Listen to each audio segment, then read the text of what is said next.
అందరికీ నా నమస్కారాలు. పౌల సరస్వతి గారికి నా నమస్కారాలు తెలియజేసి,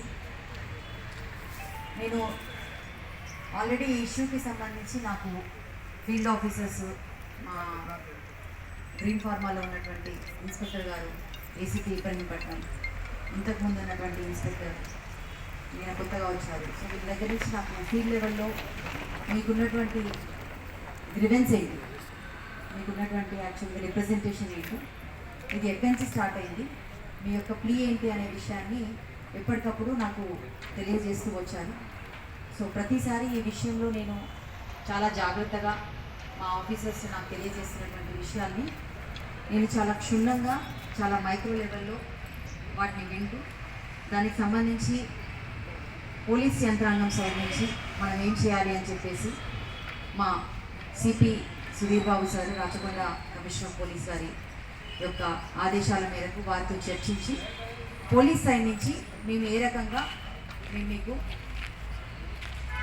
సహాయం చేయగలుగుతాము, లేకపోతే మీ యొక్క ఇష్యూని ఏ రకంగా అయితే మేము ఇంకా ముందుకు తీసుకెళ్ళగలుగుతాము, మిమ్మల్ని ఏ రకంగా ఫెసిలిటేట్ చేయగలుగుతాము అనే విషయానికి సంబంధించి ప్రతి ఇష్యూలో మీరు నానక్ నగర్లో తీసినా, మేడిపల్లిలో తీసినా, తాడిపత్రిలో తీసినా, రీసెంట్గా మీరు కోర్టు ఆర్డర్కి వెళ్ళినా, కోర్టు ఆర్డర్ నుంచి మళ్ళీ మాకు డైరెక్షన్స్ తీసుకొచ్చినా, మొన్న కలెక్టరేట్కి ఎడ్లమల్ల దగ్గర దాకా వస్తా అన్న కలెక్టర్ గారిని కలిసిన ఏ విషయంలో అయినా సరే కూడా ప్రతి విషయము సిపి గారి వరకు కూడా ప్రతిదీ నాలెడ్జ్లో ఉంది. అందుకనే ఈరోజు ఎంత విన్నప్పటికీ కూడా మా ఆఫీసర్స్ మాటల్లో ఎంత విన్నప్పటికీ కూడా అది హియర్సేనే అవుతుంది, నాకు ఒక చెప్పిన మాటల్లాగానే అవుతుంది. కాబట్టి నేను స్వయంగా వస్తే కానీ మీ విషయాలు మీ ద్వారా వింటే బాగుంటుంది అన్న ఉద్దేశంతో సిపి గారి అనుమతితోటి నేను ఇక్కడికి వచ్చేసి మీతోటి మీ గ్రివెన్స్ ఆల్రెడీ నాకు తెలుసు ఏంటి ఇవన్నీ, మీరు అన్నీ ఆల్రెడీ చెప్తానే ఉన్నారు మీకున్న ఆన్లైన్ ఎంట్రీస్కి సంబంధించింది. అయినప్పటికీ కూడా ఒకసారి మీతోటి మళ్ళీ ముఖాముఖిగా ఒకసారి మీతో మాట్లాడి మీ దగ్గర నుంచి ఆ విషయాలన్నీ స్వయంగా తెలుసుకొని మీ రిప్రజెంటేషన్ని తీసుకొని నా వంతు కృషిగా, మా వంతు పోలీస్ సైడ్ నుంచి మా వంతు కృషిగా మేము, ఎందుకంటే ఇది రెవెన్యూ రిలేటెడ్ సబ్జెక్ట్ మ్యాటర్ కాబట్టి మేము ఏం చేయగలుగుతామని ఆ ఐడియా కోసం అని చెప్పేసి ఇక్కడికి వచ్చి మీరందరూ మిమ్మల్ని అందరినీ చూశాను నేను. నాకు పౌల సరస్వతి గారు రైట్ ఫ్రమ్ 2017 ఎగ్జిబిషన్ దగ్గర నుంచి రిపోర్ట్స్ వరకు, రీసెంట్ రిపోర్ట్స్ వరకు కూడా వేరియస్ కోర్ట్ ఆర్డర్స్ అనేది కూడా నాకు క్లియర్గా ఎక్స్ప్లెయిన్ చేశారు. నాకు ఆల్రెడీ ఇంతకుముందు ఐడియా ఉంది కాబట్టి I could immediately reconnect also. So మీ యొక్క మేజర్ ఏదైతే గ్రివెన్స్ ఉందో ఇమీడియట్గా ఆన్లైన్ ఎంట్రీస్ చేయాలి. చేయకపోవడం వల్ల మీరు రకరకాల ఇబ్బందుల్ని ఎదుర్కొంటున్నారు. అది రైతు బంధు అయితే ఏంటి, క్రాప్ లోన్ అయితే ఏంటి, కొన్ని అత్యవసర పరిస్థితుల్లో మీరు మీ భూమిని అమ్ముకోలేకపోవడం అయితే ఏంటి, లేకపోతే మార్టిగేజ్ చేసుకోలేకపోవడం అయితే ఏంటి.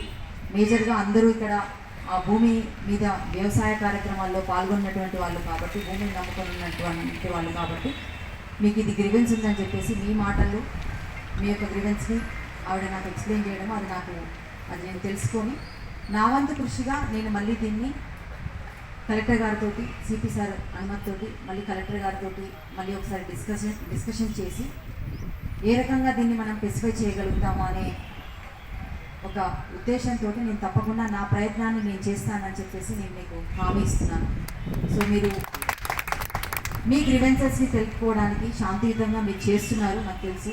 అంతే శాంతియుతంగా చేయండి. ఎందుకంటే ఈ గవర్నమెంట్ వచ్చినప్పటికీ మీరు గమనించినట్లయితే కనుక ఇంతకుముందు మనకి ధర్నా చౌక్ దగ్గరికి వెళ్ళి మన యొక్క బాధలు తెలుపుకోవడానికి కూడా అవకాశం లేనటువంటి పరిస్థితుల్లోంచి ఇప్పుడు మనకి గవర్నమెంట్ అన్ని రకాలుగా కూడా ప్రజా వాక్కుకి చాలా ఇంపార్టెన్స్ ఇస్తుంది. అది మీకు అందరికీ తెలిసిన విషయం, నేను చెప్పాల్సిన అవసరం లేదు. సో ఆ స్వాతంత్రం మీకు ఉన్నది కాబట్టి మీరు ఈరోజు ఇంతమంది వచ్చి నాతోటి మీరు ఓపెన్గా ఎటువంటి ఇన్ఫ్లుయెన్స్ లేకుండా మీరు నాతో మీ యొక్క సమస్యను మీరు నాకు చెప్పుకోగలుగుతున్నారు.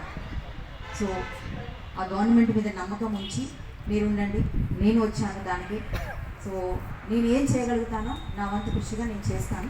మా సిపి గారికి కూడా దీనికి సంబంధించి నేను అప్డేట్ చేసిన తర్వాత తదుపరి కార్యాచరణ ఏంటనేది నేను చేసిన తర్వాత మళ్ళీ అవసరమైతే మళ్ళీ మీ దగ్గరికి రావడం, లేకపోతే ఎలా కమ్యూనికేట్ చేయడం అనేది కూడా నేను నా వంతు ప్రయత్నం చేస్తానని చెప్పేసి మీ అందరికీ హామీ ఇస్తున్నాను. Thank you so much.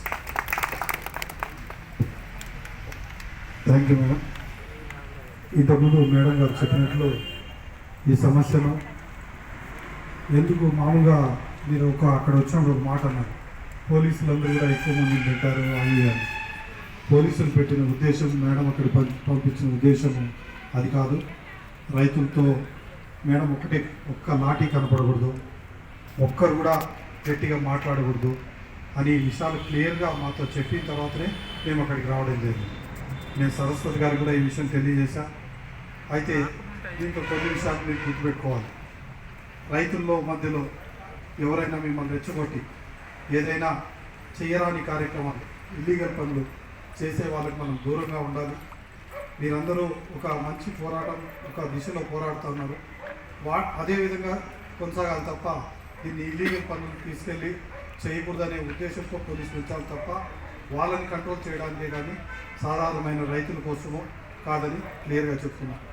మళ్ళీ 2 సార్లు 3 సార్లు ఫోన్ చేసి చెప్పారు, ఎటువంటి పరిస్థితుల్లో రైతులతో కన్ఫ్రంటేషన్ పెట్టుకోవద్దు, అంటే వాగ్విధానం పోవద్దు, వాళ్ళని కన్విన్స్ అనే మాట తప్ప.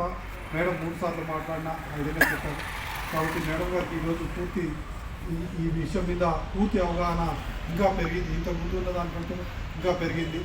దీంతో పాటు మేడం గారు ఇప్పుడు పర్సనల్గా కూడా అందరినీ కూడా ఒకరొకరు వీలైనంత వరకు మేడం గారు కూడా కలిసి మాట్లాడి తెలుసుకుంటారు, ఒకరొకరితో కూడా అన్నీ నోట్ చేసుకున్నారు. ఆల్రెడీ ఒక విషయం చెప్పాలి, మీకు అందరికీ నోటీసులు ఇచ్చిన తర్వాత అది మా దృష్టికి రాలేదు. మాకు కొద్ది ద్వారా సమాచారం తెలిస్తే మేడం గారు అప్పుడు సిపి గారు ఆఫీస్లో ఉన్నారు. మేడం ఇట్లా జరుగుతుంది, ఇట్లా జరిగితే ఇబ్బంది అవుతుంది, రైతులు కూడా సరిగా దాని అవకాశాన్ని ఉపయోగించుకోలేరు అంటే ఇమీడియట్గా ఆ రోజు జరగాల్సిన దాన్ని ఆపి మళ్ళీ క్లియర్ ఇన్స్ట్రక్షన్స్, ఏ రైతు కూడా ఇబ్బంది పడద్దు, అందరూ కూడా వాళ్ళు రిప్రజెంట్ చేసుకునే దానికి అవకాశం కావాలని, గ్రామాల వారీగా వచ్చి కలిస్తే వాళ్ళ సమస్యను కరెక్ట్గా చెప్పుకునే అవకాశం ఉంటుందని మేడం గారు ప్లాన్ చేసి సిపి గారితో డిస్కస్ చేసి మీకు ఫెసిలిటేట్ చేయాలనే ఉద్దేశం తప్ప రైతుల్ని ఎక్కడ కూడా అడ్డుకోవాలనో ఆ విధమైన ఎటువంటి లేదని మరీ తెలియజేస్తున్నాం. ఈ పోరాటము మీకు మాకు కాదు, మేడం గారు కూడా స్వయంగా రైతే కాబట్టి వాళ్ళు రైతు కుటుంబం నుంచి వచ్చిన వారే. ఇక్కడ వేదిక మీద ఉండే వాళ్ళంతా కూడా మేము రైతు కుటుంబాల నుంచి వచ్చిన వాళ్ళు కాబట్టి మాకు కూడా తెలుసు ఆ బాధ, ఒక భూమిని తీసుకుంటే ఎట్లా ఉంటుందని. కాబట్టి మిమ్మల్ని కూడా మేము రిక్వెస్ట్ చేస్తున్నా, తప్పుడు దీన్ని ఎవరైనా చెప్తే వినకండి. ఇవి కొట్లాటతో పోతే పరిష్కారం అయితే కావు. మేడం గారు క్లియర్గా చెప్తున్నారు. ఇంకొకటి నేను ఆ రోజు మీకు చెప్పాను, మళ్ళీ ఇప్పుడు చెప్తున్నాను, మన మేడం గారికి, మా డీసీపీ మేడం గారికి కలెక్టర్ గారు బాగా పరిచయిస్తుంది కాబట్టి ఈ విషయాలు పర్సనల్గా కలిసి సిపి గారు కూడా వచ్చి మేడం గారితో కలిసి చెప్తానని చెప్పడం మాకు ఫీల్డ్ ఆఫీసర్గా మాకు చాలా సంతోషం అనిపించింది.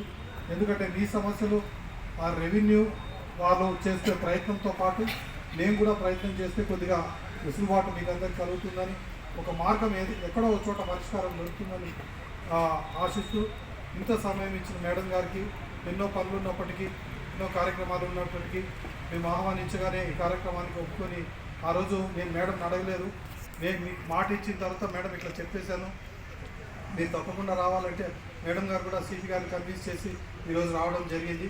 కాబట్టి మేడం గారికి మరొకసారి మీ అందరి తరఫున ఇబ్రహీంపట్నం డివిజనల్ పోలీస్ తరఫున మా కృతజ్ఞత తెలియజేస్తూ సెలవు తీసుకుంటున్నాను.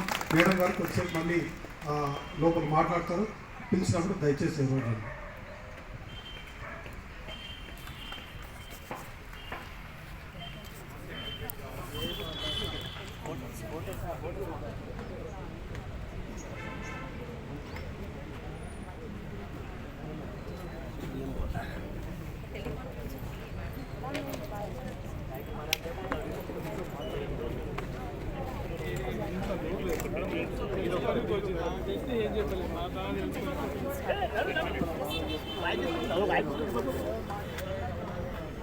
పోలీస్ డిపార్ట్మెంట్ ఏం చేసి